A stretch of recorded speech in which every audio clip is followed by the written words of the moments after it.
I am ready. Serbisyong totoo ng GMA News. Magiging maulap ang kalangitan na may kasamang pag-ulan sa mas malaking bahagi ng bansa ngayong araw dahil po yan sa dalawang weather system po na nakakaapekto sa ating bansa.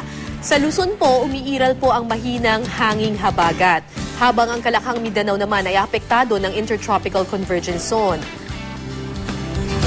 Tingnan naman natin kung saan mas posibleng umulan ngayong araw. Ayan po, mas mataas ang tsansang umulan sa ilang lugar sa Luzon, partikular po sa Baguio, Tuguegarao at Lawag. Mas mababa naman ang tsansang ulanin ang mga lugar sa Visayas. Pero mga kapuso, alam nyo naman, paghandaan pa rin natin ang pagbuhos ng ulan.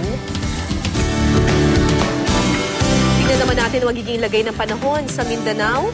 Malakas din po ang tsansa na umulan sa Cagayan de Oro at sa Kidapawan, ganun din po sa Zamboanga. Dito po sa Metro Manila, asahan naman ang maalansangang panahon, lalo na pagsapit ng tanghali. Malaki naman ang tsansang umulan pagsapit ng gabi. Samantala, yung mga dadayo naman po sa Taguig para sa public viewing ng mga labi ni Comedy King Dolphy, huwag pong kalimutang magdala ng pamaypay at tubig dahil tiyak pong mararamdaman ninyo ang init ng panahon dyan. Siguraduhin ding magbaon ng payong dahil sa posibleng pag-ulan sa gabi.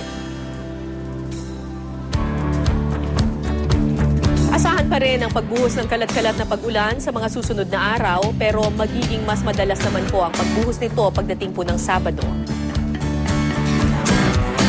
Sumikat ang araw kaninang 5:34 ng umaga at lulubog mamayang 6:30 ng gabi.